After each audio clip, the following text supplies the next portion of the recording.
Hello everyone. While I light a fire in my study, please find a comfortable position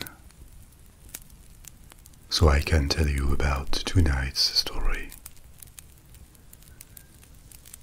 Tonight we're going to travel across steppes, deserts and mountains, following the trails of ancient caravans, and also across time. You certainly heard of the Silk Road, a trade route that linked China in the east to the Mediterranean in the west and lasted for centuries. But how did it work? Why did it appear? Was it a single route or several? Who transported precious goods over thousands of miles? What happened during more than 1500 years of activity? And how did it change the world to have this early form of trade globalization? This is what we're going to explore. So relax. You can close your eyes at any time if you wish. And if you fall asleep, you can always come back later. And now, off we go. The Silk Road is an invitation to ask ourselves when and how trade on long distances appeared in the history of humanity.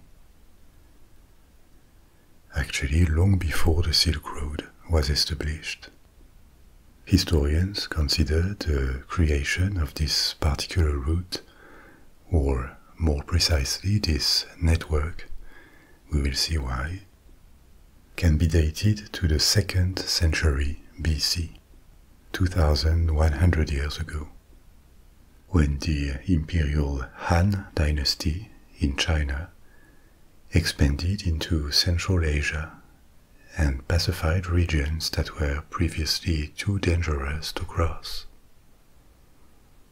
This put the empire of the Han close to another large empire of the time, the Parthian Empire, with its heart in Persia, but that stretched from Turkey to Afghanistan. These two large entities formed a bridge between East Asia and the Mediterranean Sea. They were both interested in selling and buying goods that they needed, and this is what allowed the appearance of such a long trade route. But exchanges between Asia and the Middle East, Europe and Africa existed long before that. We know it, for example, because remnants of what was probably Chinese silk were found in ancient Egypt and dated to the 11th century BC, a millennium before the opening of the Silk Road. Another example is the discovery of silk and belt ornaments made in China in a tomb in Germany near Stuttgart, dated from the 8th century BC. So goods traveled before the Silk Road existed.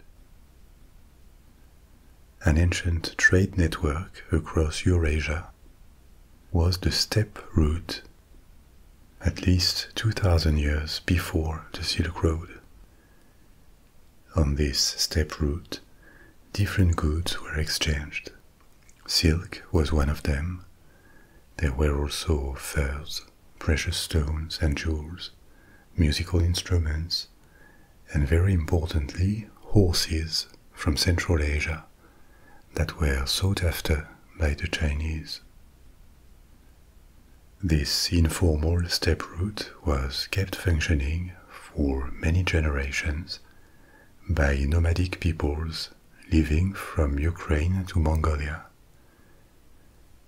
And we know it existed thanks to archaeological finds. Artifacts were found in tombs or ruins thousands of miles away from where they had been made, like these silk pieces in Egypt or Germany that I mentioned before. So were precious stones coming from afar, including jade or lapis lazuli. It is believed that these long-distance exchanges appeared because of the lifestyle of the peoples who occupied the steppes of Eastern Europe and Asia. Even though they were in contact with fixed settlements and they had developed their own crafts and a certain level of technical advancement, they had maintained their nomadic lifestyle. So they were often on the move over a large territory without fixed borders.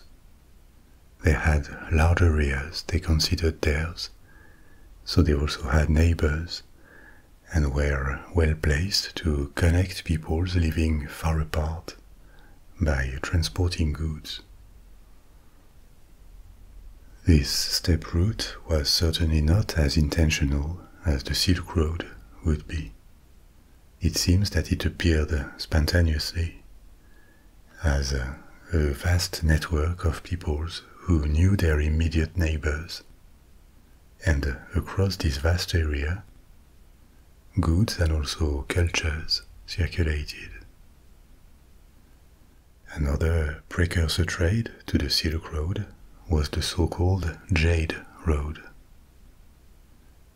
Jade was very sought after in China, and it came from Central Asia and Burma, crossing the Himalaya mountains to arrive in Yunnan, in the south of China, across some of the most remote and difficult regions in the world. Jade, which is a mineral that can be green to white, was highly valued because it was believed to provide power and protection to kings and emperors, so they patronized this trade. An illustration of cultural influences from afar is Chinese crafts made with jade from the first millennium BC, centuries before the opening of the Silk Road, that drew inspiration from the styles of the Scythians, a nomadic people from the steppes of Western Asia and Eastern Europe. Another people the Chinese traded with were the Sogdians, who lived in modern Kazakhstan, Uzbekistan and Turkmenistan. In the first millennium BC, Sogdiana, the land of the Sogdians, kept changing hands under the influence of different invaders, the Persians, the Persian Empire, then the Greeks or the Macedonians following the invasion of Alexander the Great, and it went on. But Sogdiana, under different rulers, maintained an inclination to participate in international trade, with different cities drawing important resources from it. The most important one would become Samarkand, that transformed itself into one of the most important stops for caravans along the Silk Road. The point of these examples, the steppe route or the Jade Road, is that commercial routes had appeared before the Silk Road, and this is how Chinese artifacts ended up in Europe or in Egypt. But they most probably arrived in very small quantities, and almost accidentally, after having changed hands several times, rather than on a trade route with the intention to export them from China to the other side of the ancient world. The impulse to create a commercial road was given by the Chinese in the 2nd century BC. But why? China had unified under the first emperor, Qin, and the following dynasty, the Han Dynasty, expanded towards Central Asia. The Han administration became aware that deep inland in Central Asia there were large cities that deserved their interest, and they sent embassies. The emperor received reports from his ambassadors, especially one called Tang in the late 2nd century BC, who advocated for the establishment of trade relations. Central Asia had attractive goods, including gold, precious stones and other precious materials, horses, and these could be obtained by offering Chinese products like tea, silk, lacquer, and other crafts. Ambassador Zhang Qian also made reports on neighboring countries further west and south, such as the Parthians in Persia, India, or Mesopotamia. The one thing that particularly interested China was that Central Asia had tall and powerful horses, better for fighting than Chinese horses. And because they had constant skirmishes with nomadic peoples on their northern and western frontiers, peoples who moved and fought with horses, the Chinese needed them. So with the emperor's blessing, a commercial route was established and policed from China to Central Asia, across thousands of miles. And this policy would be maintained consistently for decades. Merchants in Central Asia understood that there was probably demand, there were possible clients to the west, towards the Middle East, for these Chinese products that were on offer. So they carried them by land farther and farther to the west, extending this Silk Road. Also during the 1st century BC, an alternative route to India opened by the sea. It started in the north of modern Vietnam, the region of Jiaoqi, which at the time was ruled by the Chinese, and via ports on the coasts of India and Sri Lanka. It also extended all the way to the Middle East, arriving by the Red Sea. Ships on this maritime route, or caravans on the land route, did not go all the way from China to the Western world.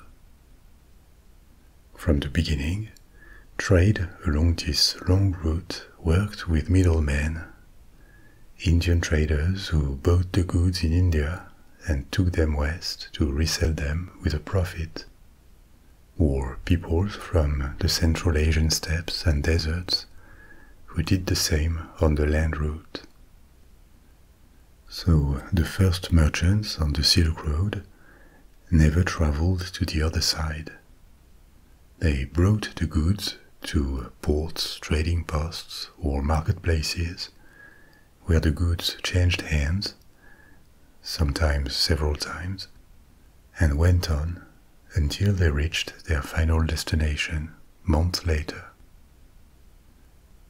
This is why many historians consider the term Silk Road a bit misleading, because in fact there were several routes, and they formed a network with alternative paths, rather than a single land road.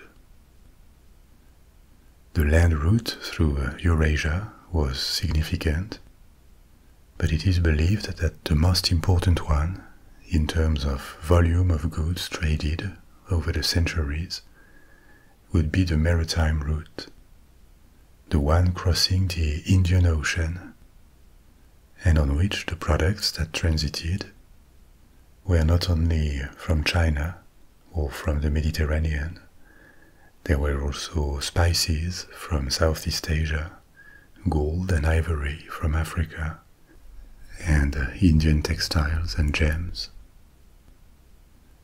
In the 1st century BC, while the Han Dynasty ruled over and unified China in the east, the dominating power in the west was the Roman Republic, soon to become the Roman Empire. And as the Chinese expanded to their west, the Romans were expanding to their east, to Syria, Palestine, Egypt. Between these two blocks, Rome and China, there were several kingdoms, several states, the most important by far being the Persian Parthian Empire, which became an archenemy of the Romans. But despite the distance, Romans and Chinese still became aware of each other. On both sides, archaeological finds attest that there was an indirect trade between the two. In China, Roman glassware and silverware have been found in tombs.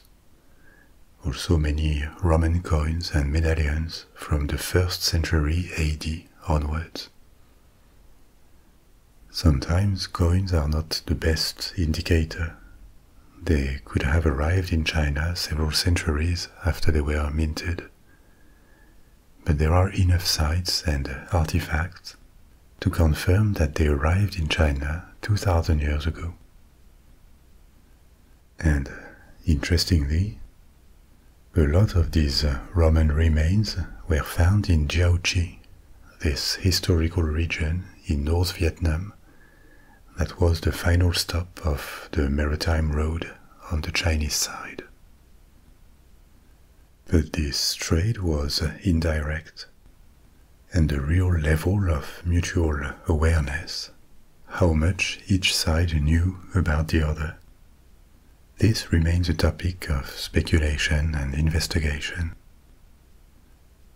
There could have been Chinese embassies to Rome, but it is hard to conclude one way or the other based on Roman archives, because envoys from the east of their empire, beyond the Parthian Empire, were collectively called seres by the Romans. They did not distinguish clearly Indians, Chinese, or other peoples from Asia in their chronicles and literature. Apart from official embassies, multiple encounters with merchants from Serica, this unprecise land of the Seres, are mentioned in Roman writings, but it is never sure they were actually Chinese. On the Chinese side, there doesn't seem to have been more knowledge of the Romans.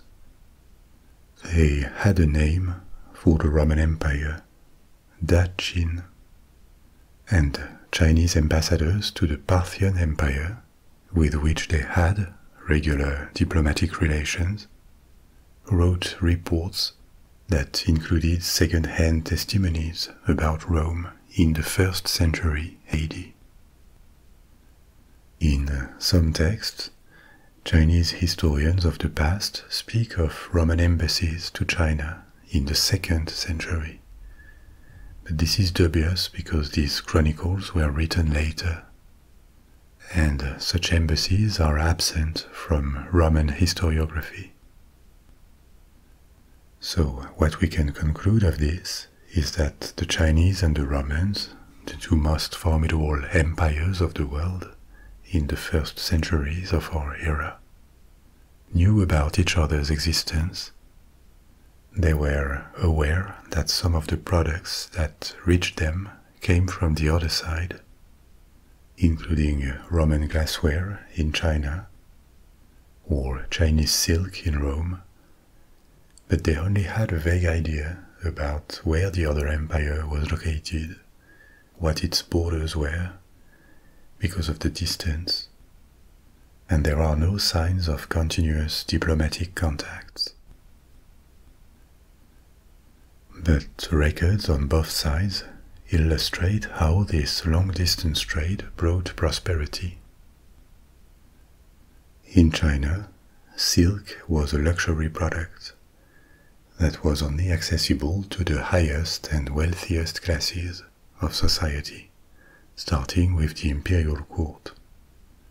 Its sale abroad at a very high price became a lucrative activity, especially for the state that controlled production tightly.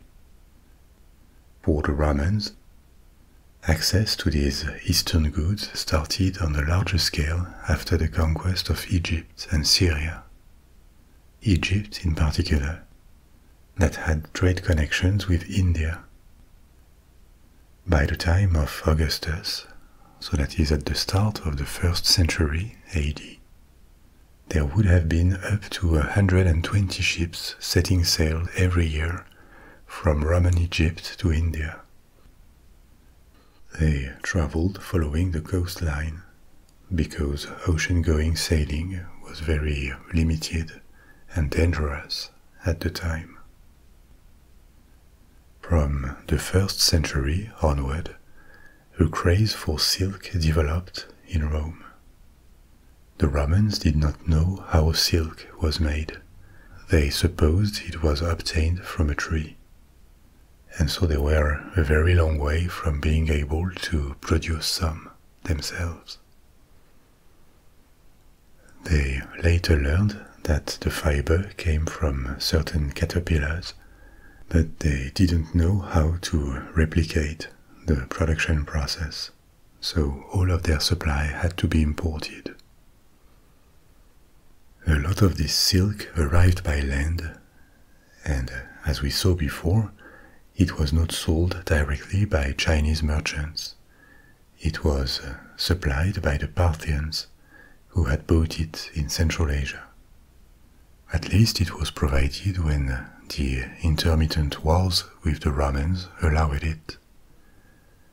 Sometimes land supply could be cut by wars, which only made silk more difficult to find and so more desirable and expensive.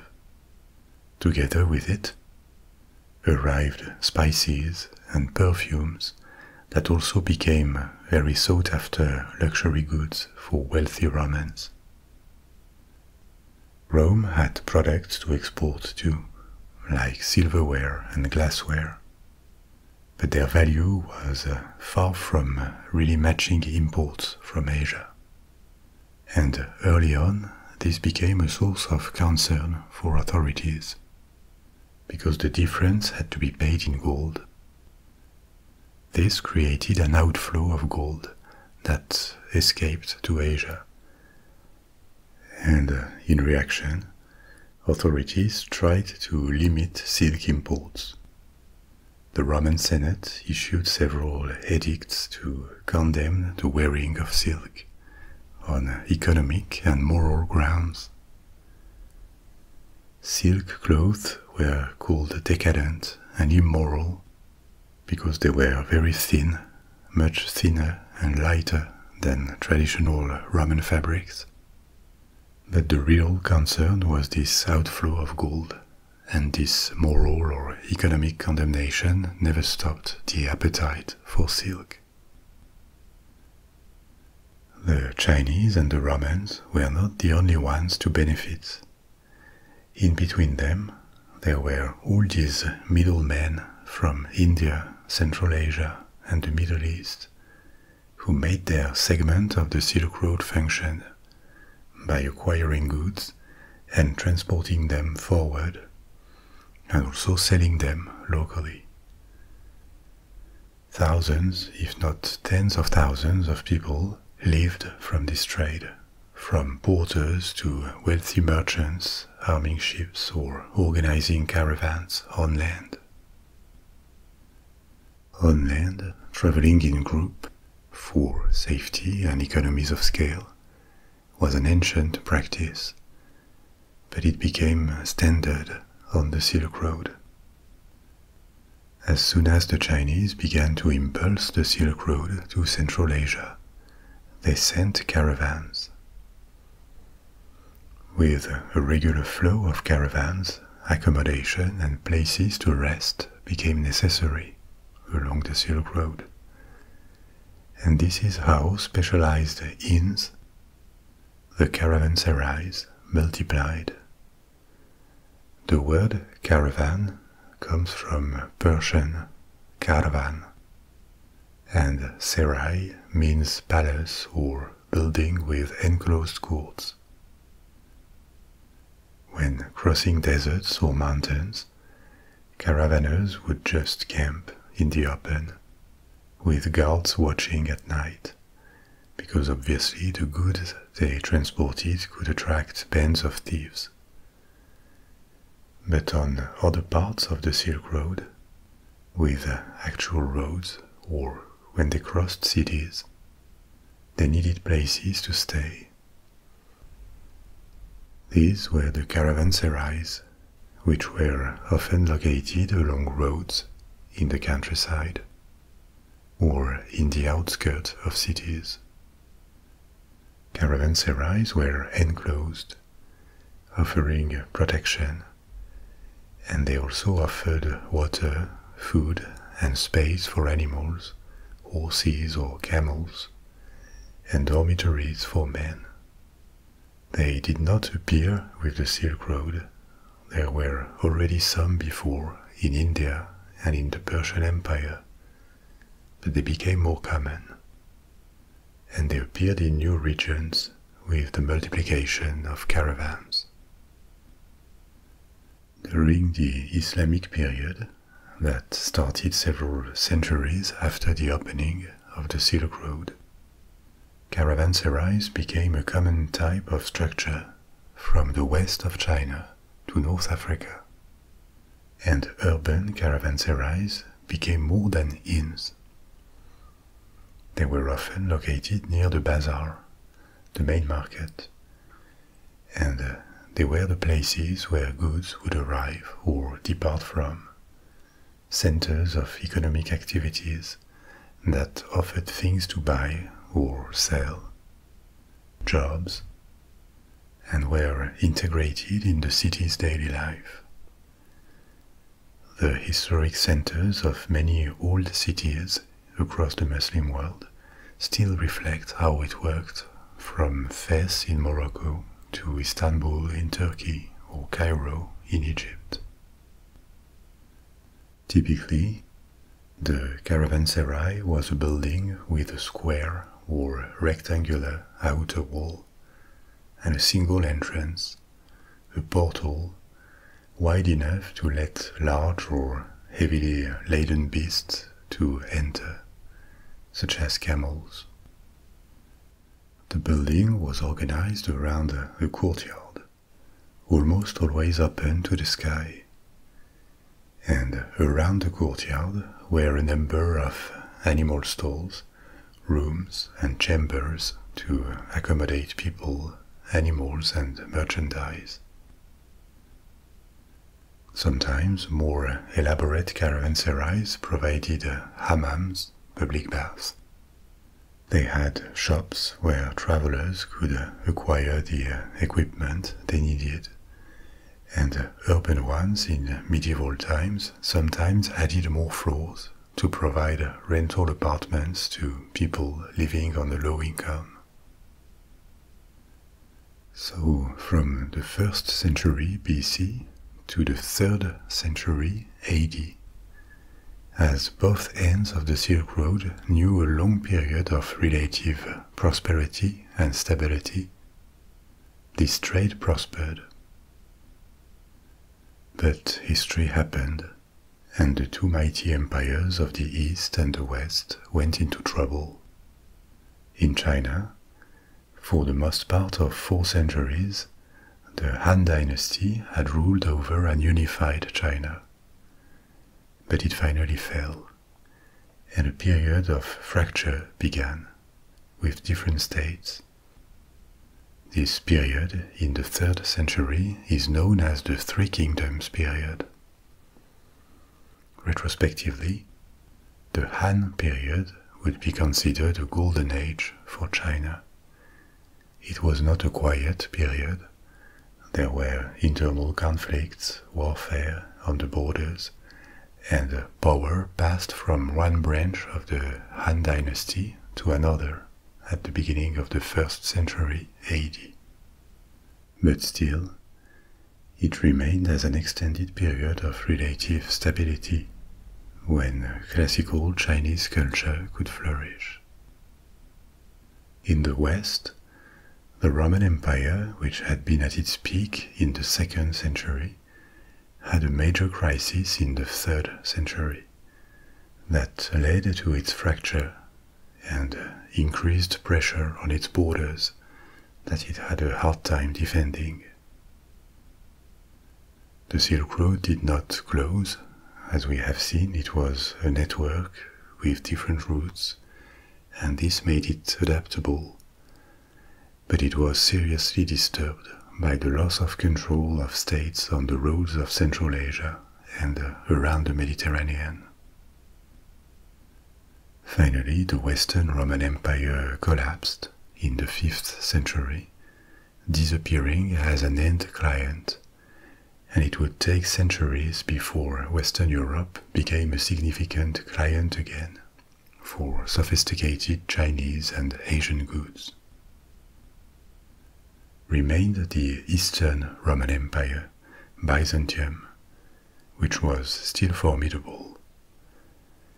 The eastern half of the empire had not been ravaged by wars and invasions like in the West, and it even reconquered large parts of the Western Empire.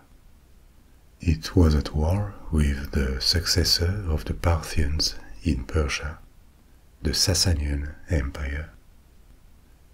The Sasanians controlled half of the Middle East, the other great power in the region being Byzantium. But due to their position, they were in control of all commercial roads that went through Iran. Demand for silk and other exotic products went on in Byzantium. North of the Sasanians, in West and Central Asia, had emerged a new major actor, the Turkic Khaganate, a huge inland empire, essentially populated by different nomadic peoples that had been unified by a Turkic clan. Turkic peoples are a collection of diverse ethnic groups originated from West and Central Asia. They were unified by language and cultural traits, but they are not a single ethnicity, and they are different from modern Turks, but historically related. The Turkish population emerged from the mix of Turkic invaders with the locals who lived in Turkey in the late antiquity and the Middle Ages. So by the 6th century AD, this Turkic Khaganate had expanded to cover a very large area, going from Mongolia in the east to the Caspian Sea in the west. It was not densely populated, and culturally it was a collection of different peoples, including the Sogdians from Central Asia that I mentioned before. Sogdian was one of the official languages of this Khaganate, together with Old Turkic. Khaganate is a term that means chiefdom or kingdom. The term is typically used for Turkic, Mongol, and Tatar populations of Asia, who were ruled by a Khan, a chief. If you want more details about it, I made a story about the Mongol Empire that you can listen to. With this huge band of land that connected east and west, the Turkic Khaganate was well placed to manage a large portion of the land route from and to China. All the more that the Chinese had lost control of their possessions in Central Asia after the fall of the Han Dynasty. In the 6th century, the Emperor of Byzantium, Justin II, made an alliance with the Turkic Khaganate against their common enemy, the Sasanians, and bypassed the Sasanians for silk trade, dealing directly with Sogdian merchants that lived in the Turkic Khaganate. But the Byzantines did more. They managed to steal the secret of silk making. 50 years before this alliance, Emperor Justinian had sent monks as spies along the Silk Road, from the capital, Constantinople, to China. These spies were able to procure silkworm eggs and bring them to Constantinople, allowing the Byzantines to start their own silk production. This became a profitable activity for the Eastern Roman Empire, that had a monopoly over silk production for centuries around the Mediterranean. This production was centered around Constantinople and in northern Greece. But they could never rival the Chinese for quality. China already had thousands of years of experience in silk making at this point, and Chinese silk remained the luxury version of this Byzantine silk, so it did not stop imports. And a proof that the Silk Road still operated in the late antiquity is the discovery of coins minted in Constantinople in the 6th century and found in Chinese tombs.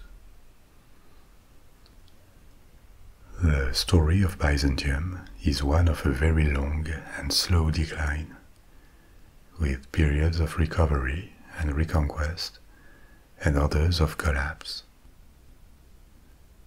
But for now, in the 6th century, Byzantium was still in good shape. It was re-expanding, and the Chinese noticed that the Roman Empire had changed. They did not know precisely what had happened, but they were aware that the old Roman Empire that they called Dachin had fractured or changed capital. They called the Byzantine Empire Fulin, and they knew that this Fulin was a good end client for silk, lacquer or ceramics. Came the 7th century, and with it, new big changes on the Silk Road. Two major events happened. In China, the rise of the Tang Dynasty, and in the Middle East, the Muslim conquest. The Tang Dynasty in China is considered another golden age. The Tang reunified China under their rule and reconquered the western regions, fighting the Turkics and Tibetans. They reimpulsed the Silk Road, now that they controlled a large chunk of the land route to the west, which made them able to deal directly with the Sogdians from Central Asia and Persian merchants. This control over regions far from the historical Chinese heartland is sometimes called Pax Sinica, by comparison with the term Pax Romana that was coined to call the stability and peace brought by the domination of the Roman Empire. Pax Sinica is the same for China. There was a first Pax Sinica under the Han, and a new one, a second one, with the Tang. Compared with previous periods, the Tang were rather outward-looking. They were inclined to impulse commerce, and they welcomed foreigners in some of their cities. They also developed a maritime presence farther. Chinese envoys had been sailing through the Indian Ocean to India for several centuries already. But they went farther than India, and punctually they reached the Persian Gulf and the Horn of Africa. The other big change in the 7th century was the rise of Islam, expanding out of Arabia very quickly, especially at the expense of Byzantium and the Sasanian Empire, which was the last pre-Islamic state in Iran. After the conquest, Iran was mostly converted to Islam, but in return, Persian culture also strongly influenced Muslim states of the Middle East. Far from destroying the Silk Road, all these changes reinforced it. After the destruction left by the conquest, the Islamic Caliphate rebuilt and became a major trade partner with Central Asia and China. The Muslim conquest extended to Central Asia in the 8th century, until it clashed with the Chinese and their westward expansion. There was a large battle in 751, the Battle of Talas, between the Abbasid Caliphate and its allies from the Tibetan Empire, and an army of the Tang. The Muslim side won the battle, but after that trade resumed because it was advantageous for both sides. It is disputed, but a consequence of this military clash could have been further dissemination of Chinese techniques to the West. The Abbasids made hundreds of prisoners of war that were taken to Abbasid territory and would have lived there from crafts they knew, including silk weaving and paper making, which would have permitted a transfer of technology. Paper making was widespread in China, whereas in the Middle East and the Mediterranean world, the most common form of support for writing was papyrus, with parchment as a high-end alternative. Parchment is animal skin. And indeed, paper making spread throughout the Islamic world by the end of the 8th century. The first paper mill was built in Baghdad in 794-795, and paper started to replace papyrus. It is uncertain whether the prisoners of the Battle of Talas were responsible for the technology transfer or not. But one way or the other, this particular trade was disseminated, imitating Chinese techniques. In the 8th to 10th centuries, the Islamic world fractured into many states, often rivals. But the Silk Road entered into a new golden age. It was still operated by peoples from Central Asia, like the Sogdians and Turkics, now converted to Islam for the majority of them, by the Persians, the Arabs, the Byzantines, and there are plenty of signs of the cultural exchange between East and West, especially in decorative arts. Muslim craftsmen were inspired by Chinese aesthetics, and vice versa. Some Chinese ceramics, for example, emulated the kind of geometric and floral patterns from Islamic art. Byzantium had shrunk to Anatolia and the south of the Balkans, but it was also an important contributor to the Silk Road as an importer of Chinese crafts and an exporter of glassware or enamels. On the maritime route in the Indian Ocean, the spice trade was also prospering, and in the west, Europe was beginning to reappear on the trade map.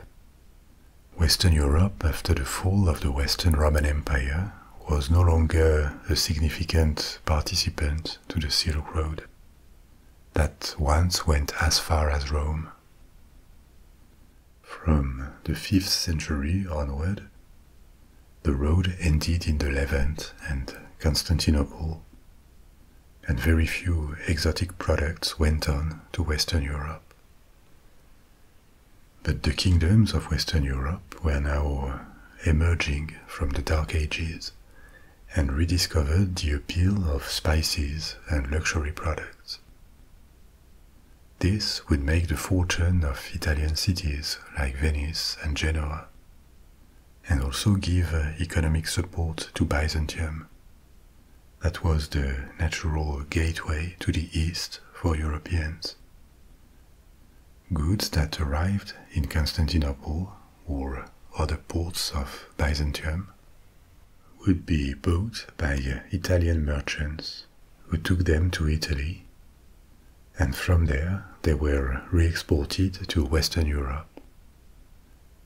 This trade was risky and often interrupted by wars, threatened by piracy, but it was also very lucrative, and like it had done long before for nomadic peoples in Central Asia, Chinese craftsmen, Muslim merchants, it changed the economy and society. It energized the production of crafts for export. It changed taste because of these new products arriving. It made a class of wealthy merchants appear. It changed the lifestyle of the wealthy classes that could afford foreign goods. It favored innovation in saving or the management of businesses. And it connected faraway parts of the world in ways that could be catastrophic sometimes. A good example of that is the spreading of the Black Death, the bubonic plague pandemic of the 14th century. What happened? In the 13th century, China was overwhelmed by the Mongol invasion of Genghis Khan, and the Mongol Empire expanded very fast to become the largest land empire the world had ever seen, going from China and Mongolia to the Middle East. The Mongol conquest was brutal and very costly in lives and destruction, but it was followed by good and efficient administration. After more and more provinces had been included within the Mongol Empire at the time of its expansion, in the 13th and 14th centuries, they became connected and relatively spared from warfare. The Mongols also favored trade for its economic advantages, but also as a way to unify their gigantic empire, encompassing very diverse peoples.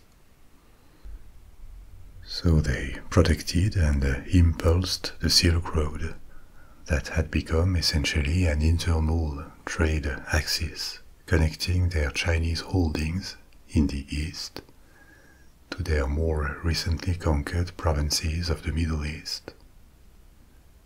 In China, the Mongol rulers that became emperors and are called the Yuan Dynasty reunified China and made it the economic heartland of their empire. Trade brought great prosperity again to some Chinese and Central Asian cities like Bukhara or Samarkand, and for a time it reinvigorated Arab cities like Baghdad that had been destroyed by the invasion. But not only goods could travel across this empire, pathogens could too. The bubonic plague is caused by a bacterium that could be spread by fleas living on rats, and the flea easily passed it to humans. It is also considered likely that during the pandemic, the bacterium took a secondary form that made it spreadable just by person-to-person contact. This bacterium is thought to have appeared in Central Asia, somewhere in the Tian Shan Mountains that are on the border of modern China and Kyrgyzstan around 2600 years ago. From there, it spread several times, leading to antique and medieval epidemics. But the one that happened in the 14th century was on another scale. It is supposed to have been introduced to Europe during a siege. The Genoese had acquired the port of Kaffa in Crimea. That was a trading post for them, directly linked to their trade activity with the East. The port was besieged by the Golden Horde, the Khaganate that ruled over the northwestern sector of the Mongol Empire. The plague had traveled from Central Asia to Crimea along the Silk Road, and Golden Horde soldiers were dying from it. But instead of retreating, the army threw their bodies over the walls of Kaffa. So the epidemic began in Kaffa too, and from there, most likely carried by fleas living on rats that traveled on Genoese ships, it spread all around the Mediterranean, reaching Constantinople, then Italy, North Africa, and soon all of Europe. For several years, the pandemic ravaged Europe and the Middle East, killing more than a third of the population. People had no idea how the disease spread. They had understood that avoiding contact and closing walled cities could help, and this saved many lives. But from 1346 to 1353, the disease advanced unchecked. This could have happened without the Silk Road and, more broadly, without the existence of trade routes connecting Asia to Europe. But the spread was that fast and destructive because the intense activity of caravans and the movement of populations within the Mongol Empire had transformed the Silk Road into a highway for pathogens. Before this happened, in the 13th century, Western Europeans had begun to reinvest and explore this trade connection with the Far East, essentially missionaries and merchants. The most famous is certainly Marco Polo, a Venetian merchant and explorer who traveled by land. But he was not the first. His predecessors are little known because their accounts were less read, and they failed to make a big impact in Western Europe. But they include various men like Guillaume de Roubaud, a Flemish missionary and explorer, Benedict Pollack, who was a Franciscan friar from Poland, Giovanni da Pian del Campine, an Italian diplomat, or André of Longjumeau, a French missionary. All these men traveled to the heart of the Mongol Empire. Some of them were received at the court of the Great Khan, and they began to inform Europe of customs, languages, and the political situation of the Far East. But Marco Polo provided a particularly comprehensive and also successful account. So who was Marco Polo? Despite his fame, there are plenty of unknowns about his life. We know he was born around 1254 in Venice, in a family of merchants. His father and his uncle were traveling merchants who went into this business together before Marco was born. Like other Venetian merchants, they established trading posts in different locations. They had created at least one in Constantinople and another one in Crimea. At the time, Venetian and Genoan merchants created relays like this, with employees who would manage day-to-day activity. They would receive shipments coming from other trading posts, buy and sell goods, keep books, look for opportunities. The job of creating and maintaining this network implied traveling most of the time and exploring.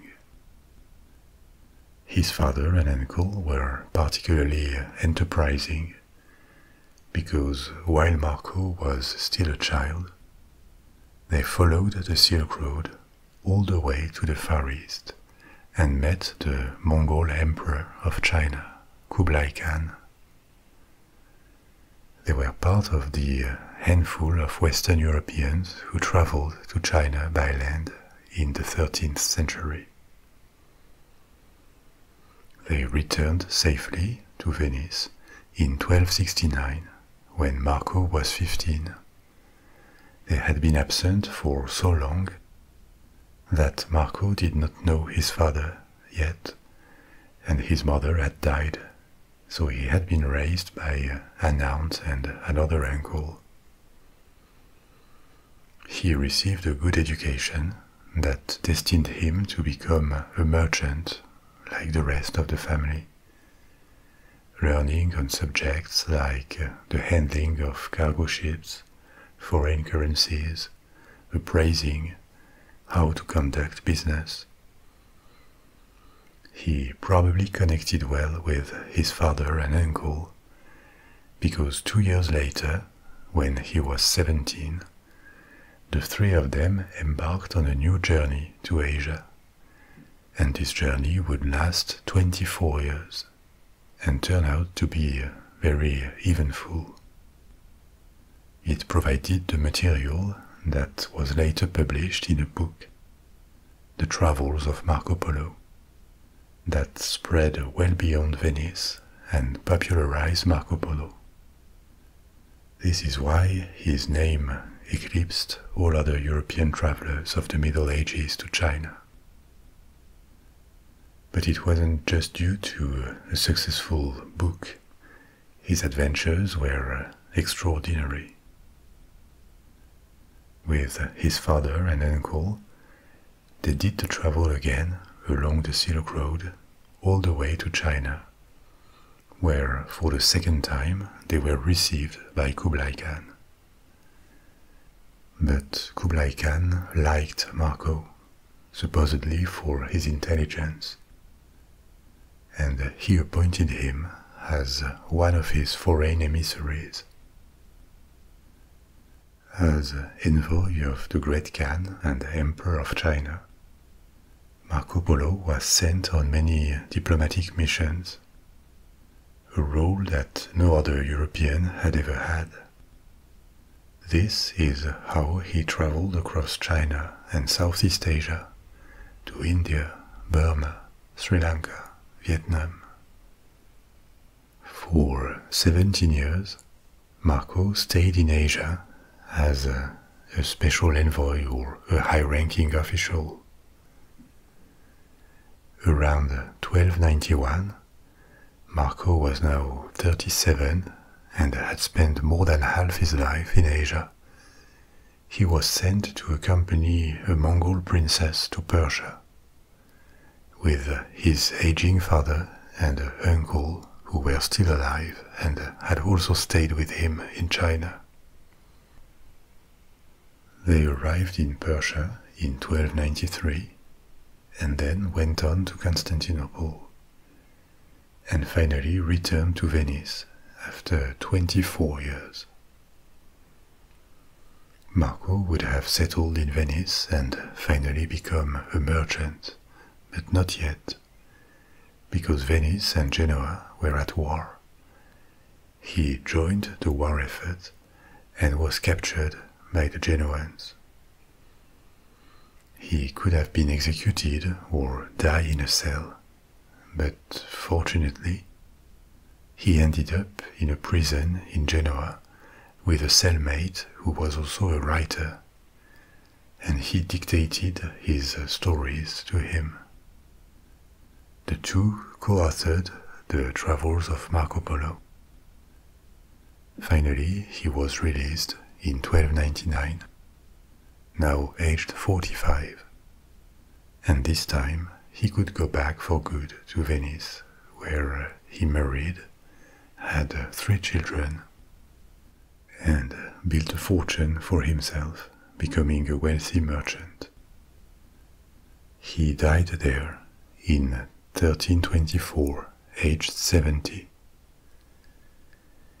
His book became a medieval bestseller, but was met with skepticism. It sounded a bit too extraordinary to be true. His account was quite different from others who had described the Mongols as barbarians, whereas his presented Chinese civilization under Mongol rule as prosperous and refined under a positive light.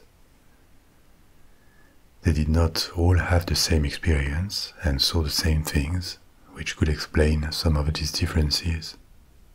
And it is also likely that Marco Polo's narrative was embellished. But since then, many details have been proven true and bring credibility to his account. It did not contain gross geographical errors like other accounts. His description of cities, of customs, of the currencies used, of clothing, all of this was proven accurate, comparing it with archaeological discoveries and Chinese records. Many of his embassies, including the last one when he accompanied a Mongol princess to Persia, were proven to be real. So there were probably exaggerations or embellishments here and there. But overall, he provided the most accurate report among these European travelers of the Middle Ages.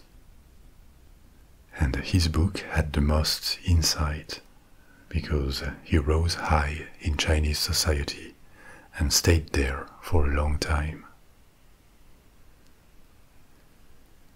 The Mongol Empire went on in the 14th century, but then it fragmented, declined.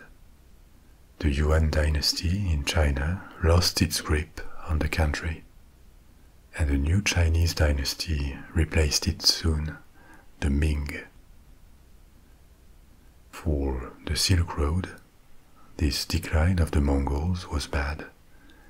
It had functioned for decades within the Mongol Empire, for the most part, but its fragmentation separated different states along the Silk Road and made it more difficult and dangerous.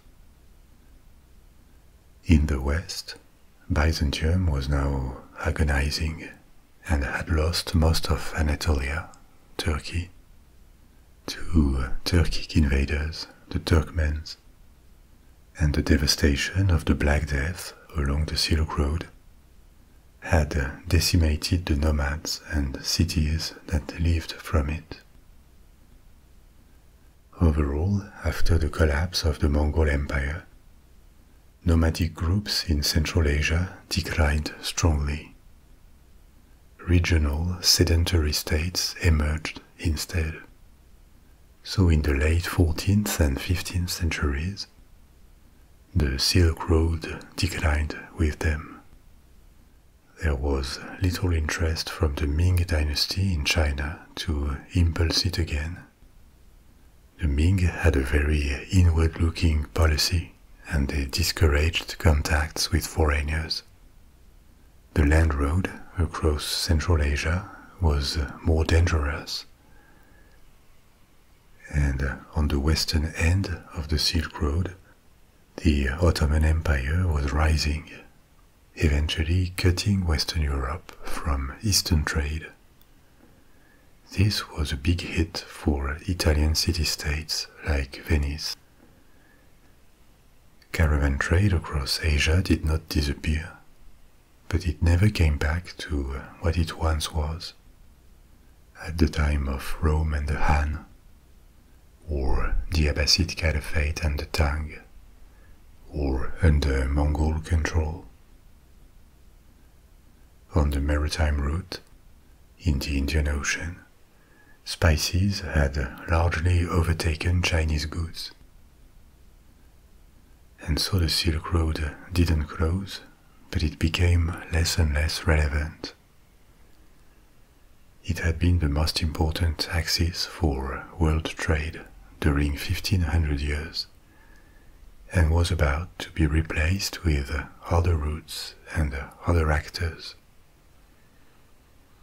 By the end of the 15th century, explorers from Europe reached America, passed south of Africa into the Indian Ocean, and soon they reached Asia on their own. First the Portuguese by the east, then the Spanish across the Pacific by the west, and they were followed by the Dutch, the French, the English, who would reorganize world trade to their profit by sailing themselves straight to India and China, buying the goods they wanted there and bringing them back to European ports, bypassing all the intermediaries, the middlemen, that had prospered along the Silk Road for centuries. This is how the Silk Road slowly vanished, leaving watchtowers in ruins, abandoned fortresses and caravanserais in the middle of nowhere, alongside roads that had been busy with caravans for centuries, but were now mainly used by the locals. And the centers of world trade moved to Europe for a few centuries. Lisbon, Sevilla, Amsterdam, London.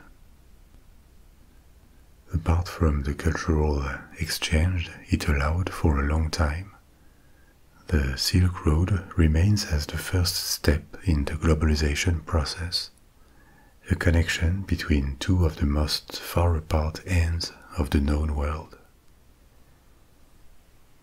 Its disappearance had major consequences. It was not the only reason, but the disappearance of the Silk Road also contributed to the European effort to seek alternative routes to the Far East, which was a major motivation during the age of exploration, the age of discovery. Without Chinese silk and porcelain, or Asian spices, it is unsure the Portuguese and the Spanish would have sent expeditions across the world's oceans at the moment when they did it, and the history of the world could have been very different. We have reached the end of our journey. You can now let go and fall asleep. I will be back soon with another story, but for now, sleep well, sweet dreams, au revoir.